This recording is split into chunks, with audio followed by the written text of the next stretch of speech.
how God take save our sister with his 2 children and with belle, how he take save them from the boat one see for this thumbnail. Hi everyone, welcome back to this YouTube channel. True Dreams with Lady T is your sister, your friend, is your girl. If this is your first time or you just then get post for YouTube, or you they watch me, you never subscribe, please consider to hit the subscribe button, click the notification bell so you can watch more of our videos, or you will just know anytime we land video for here. Thank you so much for coming around again, and God bless you. Thank you for supporting this channel. As you support this channel now, so God will always support you in anything you are doing in your life. God will support your children, will support your family, will support your loved ones in Jesus' name. Amen. Thank you. God bless you. So today we want to talk about one of our sisters. First of all, this our sister say sometimes we go to say men do this, men do that, men do this, men do that. He say sometimes more they look house, sometimes more they look ourselves, sometimes more they look where we come from, and sometimes more we all go strong. More we all go strong because bad things full everywhere. He say na make he bring this in our whole matter come, and the matter she play voice record. How God take save she, her 2 children. How God take save her 2 children, and she even get one for say belle. God can save them. If not, she for be story today. Anyway, make I play her voice record first, then I will come nakuna how the story take start from the beginning. Back to Nigeria, and I say, does that mean say na Libya na you want remain? I was okay. I don't get choice. I agree with her. My sister, could you believe me when I reached Togo? I did not know that this man is not even making plans. Saying all of us won't go together. This man, now only me and my 2 children and my pregnancy. That time my pregnancy not reach 6 to 7 months. Now my 2 children, where this one, my first daughter, I have that time. My second son, my second birthday for 2 years plus, and I gave Bele almost 7 months. And all of a sudden, only us this man they plan to push. What? When we reach this side, I reach a camp. Before he come, they tell me where the taxi carry us come house, because normally if you want come out for Libya, maybe you find person put for your house. Maybe if you don't reach, now you will go tell the person how you go do the house. So you know they even make because after all they say they know they carry a load. So all my things are packaged and say, see, if we don't reach, I will let people, my friends, the ones still there around, how they will help me send the load. Now, when we they go seaside, now this man tell me, say, you know, say now only you and children they go. I say, what? He said, yeah. So as we reach seaside now, I saw he drop us. As he drop us, he go back to house, play. I cried that day. We got spent 6 days for camp. So the day when time reached to push now, they call the name. My sister, when he reached my turn with my children turn, they tell me say sorry, say boat don't full. And then to God made me. Now only me and my children I remain for that camp. They say the boat don't full. And then he said I know my condition, I get belly, I get small children, so I know if he manage. So make I wait for the next time. I say what? After 6 days for camp. Now he just call my taxi when they carry me for Libya. I can't call her, he can't carry us go house. 1 day pass, 2 days pass, we'll hear for them. 3 days pass, we'll hear for them. The 4 days, now they can't confirm say that boat they don't make up, not even single soul. And my friend they inside, nobody make up. You see, I say God, they still rescue me for there. This man called the poor pleasure of me, that is father of my children. I tell you so. Said me we still go try. Knowing that that joy of it, it already give that girl belly. Me and all. Anyway, I'll stop this voice record here. I will continue after I don't finish the video. Maybe go there the ending. So anybody when want watch, go watch this video till the ending and listen to the rest of waiting our sister talk. But her story be say, you know, according to her, He say sometimes the men they're good. He say but make we dey look house, make we dey look our own self. But he no use am mean say na all men good o. Some day wey be say they're not good, some good, some not good. You understand? So this our sister, I say when he dey house, she dey very very young, and he come dey date this guy that they know now for house now. When they hide and seek now, all these backyard lovers and all that, and nobody know about this guy. You know, introduce this guy to the family because of say, you know now, you guys understand now. So one day now the bros just tell us say, oh yeah, make they go Libya. He can say, he go just go Libya. He not tell the parents. They go look for am. He say me that they go because he they really they show and love, and he believe say if he not love, I know we can't go Libya. And he cannot go Libya. I know say make he go do all those things where other people they do for there. He cannot go as a friendship. He cannot go as a woman where he want marry. You understand? He said when they come reach Libya, everywhere they sweet, everywhere they jolly for them. Their love they blow, everything they okay. Now there the first belle enter Ibona. The second belle enter Ibona. You understand? Everything they sweet for them. He said one day he can dream. That's why they always they talk. Don't play with your dream. Now a dream they give you message. Supposedly she know that time when she take dream, that's her dream. She for walk towards it, pray towards it. Maybe it is for not dabaru as it can't be like this now. When she can't be single mother, you understand? Things for not be like this. Sometimes God they talk to you through dreams. Many times now through dreams. But if you dream and you remember that dream, don't ever let that dream go like that. Try to know what be the meaning of that dream, because that dream now future, what it don't happen past, God not go show you. Now what it won't happen for front, then God they show person. He said when he dream this dream, he can surprise, say he can the house. He can see his uncle, her uncle. This her uncle come Kolobi, the husband go corner. They tell the husband say, this girl when you want marry so, not marry her, oh, now this so, now that so, she no good oh. If you marry her, you know, he say you just go dey poison the heart of this husband. For inside dream, the thing you be like television, you just dey watch her. He say he's poison. He say no marry, make you no even try her. It's after he poison the heart finish, he can't wake up because say, as he wake up, what be the meaning of this? He just take on like that, say maybe na normal thing. Not knowing that that time when she take dream that dream, something don't they happen in the spiritual realms. People don't they do something. Probably that your uncle don't hear say na abroad the country. Now that time na Libya, you just dey, no see that they take Libya as abroad. You just see dey Libya that time, never see enter the Europe. He just okay now abroad the country now. Now husband carry go. That husband way carry go now. So he go do this, he go do that. They just they evoke in the spiritual realm. Now God they review her to in the physical realm, but she not do anything. He just see and just feel a normal thing. According to her, she said she they keep record well. Now since that after that dream, now this matter change. The man will be lovely husband before, he can't turn to another thing. Nothing like say anything about her.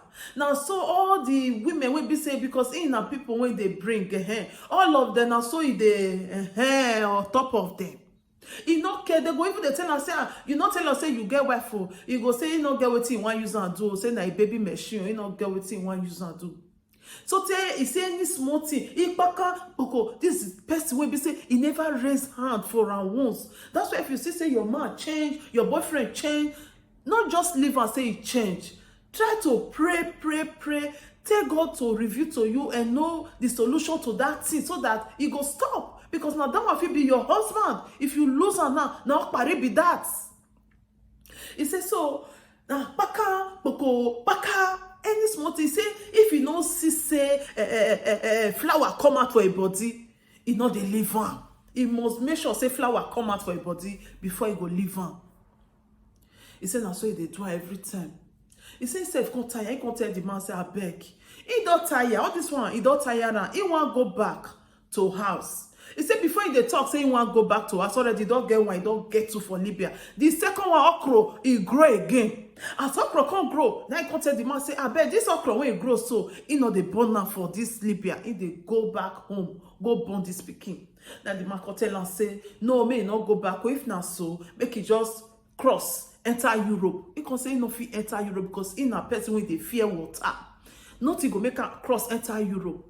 The man come tell am say go cross enter Europe, oh, he no dey go back home, oh, and all of them one gather cross. The man dey promise am say na the one. Una hear the voice now. Say na the one gather cross. He can say okay, they come dey arrange things. They arrange things. This is say the man, he know they arrange the things. He can tell am say why be say one cross? You know the arrange things. He say make he no worry. Say he know the way he go do. If he come out, the brother will pack his things, go back home for am. He can say okay, no wahala. Now so he can't do. He can't carry them go where they for the cross for water side. Okay, they reach water side. You stay now. You say for your mind, you think say me want stay with you for this water side. Me want follow you cross this water. He know they go anywhere. If you not stay here, you are on your own. He say come look back. He come look for what he want to. He goes okay, God, I beg now your hand now we take me and my children, and this one we inside my belly so now your hand we take. God protect and guide us. May we reach where we dey go. It's after they don't spend 6 days for the water side. It can't reach time when they want to push people. Now they carry people, they call name, they not agree call their name. He come, they say, they never call me and my children name. Oh. Now they say, make it wait. If they can't call name, so say they can't call name, finish. It can't remain only she and her children. Somebody come, they tell and say, no worry. As far as in alone, I remain, now go. No worry, just relax. You know, say children, and a special place, now they go position on a put. Just relax. We they create space. He can't say, okay, now he can't, they wait, they can't say, both one move. Both one move, me and my children we dey here. Una one leave us. Now we go come remain for this water side because now only they come be the last place for when come there. Now they come to us say the boat not too full. Now you get belle with these 2 children. You know go fit manage. If not only you one, you for fit manage. As far as say 2 children there with you and another belle dey, there is no way you fit manage this tickle space when there. You know the way as we dey pack ourselves like a sardine for inside the boat. Now so now it just build. I can say, okay, no problem. He say, come feel bad. He can say, oh God. Now, Alicia and her children want to come there for this water side. He said they can't go back to water side because now near seaside they be there. They can't go back to the house when they're there for near water side. He said, as they there, they can't break. They can't they wait. They go hear from them. Say normally now if they push like that, somebody go call say we don't land though, we don't see rescue. You know, first day they don't hear anything. Second day they don't hear anything. Third day they don't hear anything. 4th day, that they can say, boats, enter. Everybody when they inside, may their soul rest in perfect peace. He said, one of our best friends, they inside, will be say, if they really they help her. Now, so God can't save her, save the children. He can call the man say, see what happen. If not be God will save them now, therefore don't follow that water go. The man say, may they continue the journey, may they not go back home. Upon no way, all this one still happen. And there is no way when she'll fit go back with 2 children. No one, no money. How she want to go back to this? The man say, make it never come house. What if she can't do? She can't put her name for ground, come they pray, say, God, the day of their day, bad news not will come. And really, you see, after some time, their day can't come. And so they can't fit succeed. They can't enter house. They can't thank God. Say, oh God, I thank you. Me and my children, we enter. Everybody, they safe. Everybody, they okay. He said, so what he make and they bring this matter they come now? He said, the man change. He said, because many people don't know when they not call. I say, as they talk this video, so now some people go, they see comments. People, that's why they say, when I know they throw bad advice for people or come they insult people. But I know they insult people for this platform. They beg now. Because people, when they bring this matter, they come. Now mistake when they make. You, when they put bad comment, you never make mistake for your life. You go feel swear, say you never do one thing where say people go see blame you, say, you don't get sense. Why you go do this kind of thing? You never do. Me when they I don't do. You don't Sarah. In many. So I believe everybody, nobody's above mistake. Or even when we talk and they don't lie. Nobody's above mistake. So no judge person by his or her own mistake. Because everybody, they make mistake. So no, they leave bad comment. I beg you, say, hey, now everywhere come. Now so you not get sense. Why you not see the green light, this and this. He said that time. He don't know what it be heartbreak. What is that they call heartbreak self? He don't know the meaning. He don't know whether even the dictionary self. You don't have love me, I love you, I tell you, I love you, you tell me, I love you. He said that be home. He don't know say another thing they say when they call heartbreak. Now, when you come reach Italy, then you can see heartbreak because the man self, he come fall in love with one of those people there. So you'll be saying this woman now with his children, they make nyaga everywhere. You go enter house everywhere, nyaga. I beg. You want enjoy your life, man. Pack on self come out. Now I can't know whether I go die to wait for a side river or I go save. Now it take push it. But thank God they can't do okay. But not be the man I say they do because they talk and say if I not keep person outside there, he know they fit. Okay, when they finally still enter the Europe, the man self, still send. At least my family don't enter Europe, maybe they call them. He not come, he not send. Okay, that pregnancy, now so he take born. As he born the pikin, finish. The other one when he get for one, they say they want to do an operation of one thing like that. Now so he just born, finish. So he sit here wrong. I go put the record and I go listen to everything later. Now so he take wrong, go where that. They say somebody must stand with that one for hospital. Mama must stand or papa because they don't feel do small pikin operation without say the parents not there. Now so he can't say wrong. See wrong go. The way you say newly born, that one their children was sad because that one see they get one kind of complicated issue like that. Now so you can't see wrong, go meet your that one when you want to do operation. Thank God the operation was so successful. But when the pikin just fell wake, what he call he papa. Say children when don't grow with papa, they not some father don't know say if your baby don't grow with you, leaving that baby, you know pain when they put for that pikin mind. Okay, imagine pikin when they just they come out for theater room, operation room. The next word when he talk say he want see papa. Now love when he get for a father. Okay, they carry for call papa. Papa say he go call back. Papa not call back till today. This woman wait for 3 years. He not see papa no call. He never even feel they get her for line. According to this our sister, he said this is story. Still use and bring and come say, may you come say encourage all this our youngest, especially the ones who never born. When they plan to settle down, he said before you settle down with man, not be I love you. Make sure say your family know the man. Make sure say the man do the right thing. He said because this man now, he not do the right thing. Even when he deal with her for Libya, if they travel go Nigeria, where? He never say may go see family, make it do the right thing. He said like say if you do the right thing, if you ever happy, the man deprive her of wearing wedding gown. The man deprive her of family sitting down together, say they want drink your drink for your marriage. The man deprive her of wedding ring. The man deprive her of the children to say, oh, my daddy. She train up all her children, 3 children, as a single mom. It deprived the children also for many things. So he said they try to give our ladies advice now, say, sometimes when they talk, say, you need to follow who you love. For women, you not be who you love, who love you. Because women own are the worst. Who love you? Even though say you not love her, with time you go love her. Make sure say that person, now the man love, now very big pass. Before you can say, okay, with time I go love her. If you go to a Porsche man, when you be saying now your love, now big pass. Now bye, ciao. I sit a lot talk. You understand? He says so now making they bring this in your story, they come so that make people still learn. Because he still make mistake too. Because man, he dey with man for us. Man, they run Nigeria like any other thing. They run. You know, even say make you go see the family self. Say, okay, now me, now una pikin born for, now me be una pikin man. Nothing like that. The family now, they don't even know. They hear say their children get, their pikin get 3 children. The man will get the 3 children for self.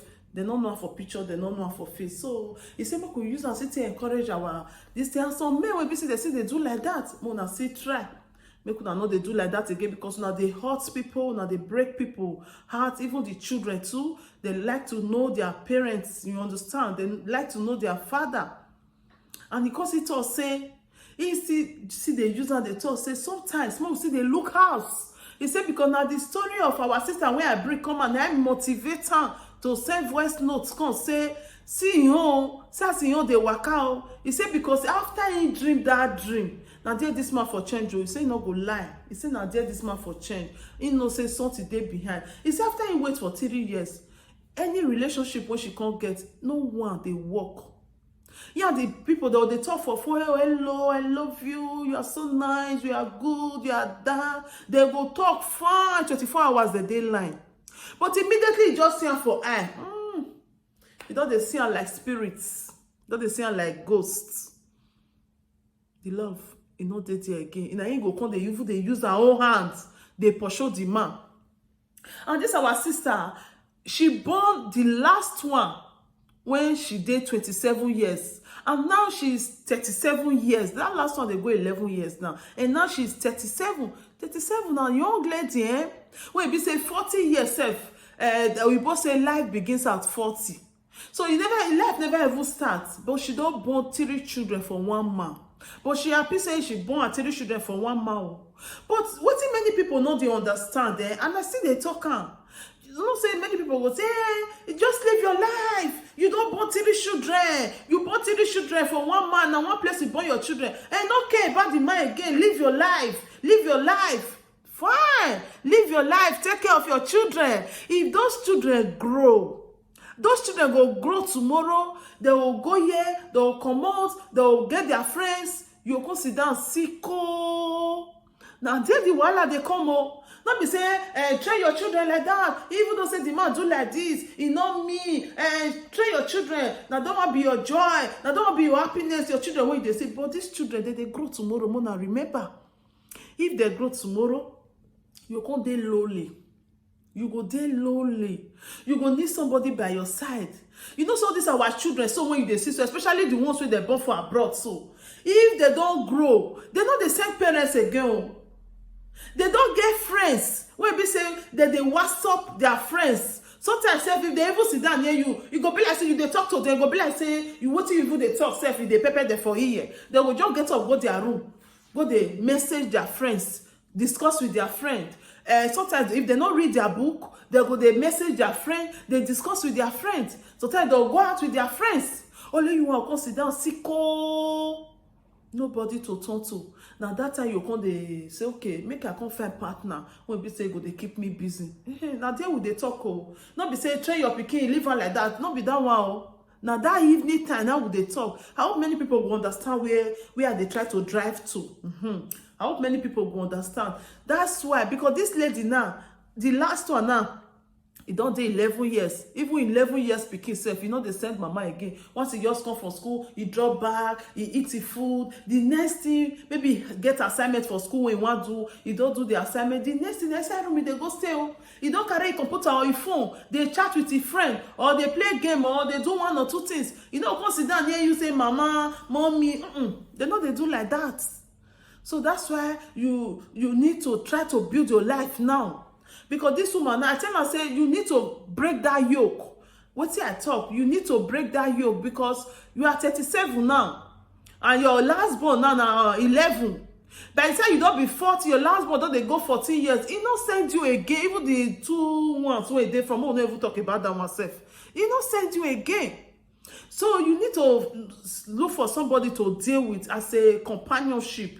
And man will be say he still dey the same, wear the same shoe with you. Una two go there together. Even though so not think of so na one born pikin again. Una go just there as companionship, friendship. When be say una go there together. That be the best. If not, some people now you see say they'll enter depression, thinking. Because idle mind is the devil worship. You can sit down, they think. But if you get companionship, you get somebody when they talk to you, you get somebody when you call, when be say if you're not there around you, where you there, will say, okay, they come. Now you go see come now, you go there near you understand? And now call time, don't see they come. So only you want to use your blanket, wrap your body, see call. At least somebody sit there will go warm your body now. You wanna try to understand me. So now this matter, and this our sister break on how God say save her from that boat. If not, she and her children, therefore be story today. And I thank God for her life. Say at the end, now good news. Now we can still hear. Say she and her children, they enter successfully.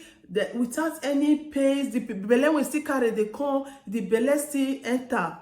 You born the pikin now 11 years, big grown up beautiful baby. So I just want to tell us this story so that we go still learn from this our sister story. And we could not use our every time now they talk am, no dey use your dream dey play. God dey talk to you, no dey use. Sometimes we say, God, oh, where are you? God don give you dream wey be say you don forget. God don give you dream wey be say you no know the meaning. Like say this our sister just tackle that dream, immediately he dream am. He just cast her back, do prayer, do midnight prayers, do 3 days midnight prayers. 3 days midnight prayer is more than fasting. Pray as never before. Read your Bible, join. You pray. Like say that this our sister do this midnight prayer. That time, everything for scatter. The man for rearrange again. But he just look and say, which kind of dream is this? Change. I reject him. He just rest. He not look for the meaning of the dream. He not pray over it. So now wetin e can't happen, e can't fit turn, they can't fit manipulate the man overnight. The precious, handsome, caring husband can't turn to another thing for her. And then make her see dating now. They can't see do and say, may she not ever like any man. May she just stay like that. But God passed them. I tell you, God passed them. My sister, he never still little. That fasting, midnight prayer, still go do one. He go walk. He go walk. Now 2 things go happen. Either the man will come back, come they beg you and do the rightful thing, or God go give you correct one. When be say, he go help you take care of your children. You people will live happily forever. Now that 2 things go happen to you. So now God, now I get the final say. Not be me get the final say. So my sister, I just want to tell you thank you.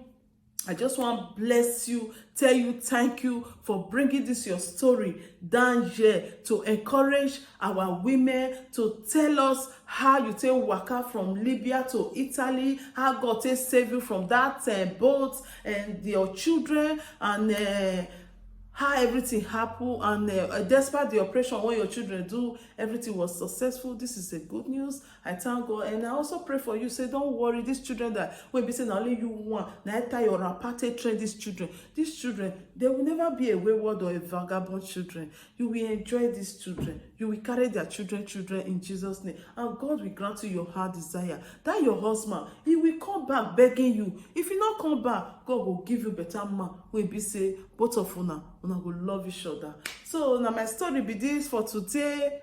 I just want to tell you thank you for watching. God bless you. I will leave the remaining voice records till the end so that una fit just still listen to her from the beginning to the end of her voice and little voice record where I put there. So thank you guys for watching. I remain your sister, your friend, your girl, your pikin, anyone you call me, I did there for you. If you have anything that is bothering you and you don't know what to do, you don't know what to share it with, don't keep it. Don't die in silence, my sister. Don't die in silence, my brother. Just bring it out. Oh, you both say a problem solved is a problem half solved. You don't know where the solution is coming from. You don't know who will help you tomorrow. So thank you so much. And also say your story to encourage other people out there. And as you are saying it to encourage other people, God will continue to bless you. So thank you so much for watching. Please, if you have not subscribed, I beg and not forget, make now they hit the subscribe button. And please share this video, and put like, thumbs up. Thank you. Bye. I'll leave the video now. Bye. And I say, does that mean say na Libya na you want him, man? I cause okay. I don't get choice. I agree with her. My sister, could you believe me when child reached to go? I did not know that this man is not even making plans. He's saying all of us won't go together. This man, now only me and my 2 children and my pregnancy. That time my pregnancy not reach 6 to 7 months. Now my 2 children, this one, my first daughter, day 3 I have that time. My second son, that is my second birthday for 2 years plus. And I gave belly almost 7 months. And all of a sudden, only us, this man, they plan to push. What? When we reach seaside, I reach a camp. Before he called, they tell me when the taxi carry us come house because normally if you won't come out for Libya, maybe you'll find person put for your house. Maybe if you don't reach, now you will contact the person how you go do the house. So you know they even make I can't say have to they say they know they carry a load.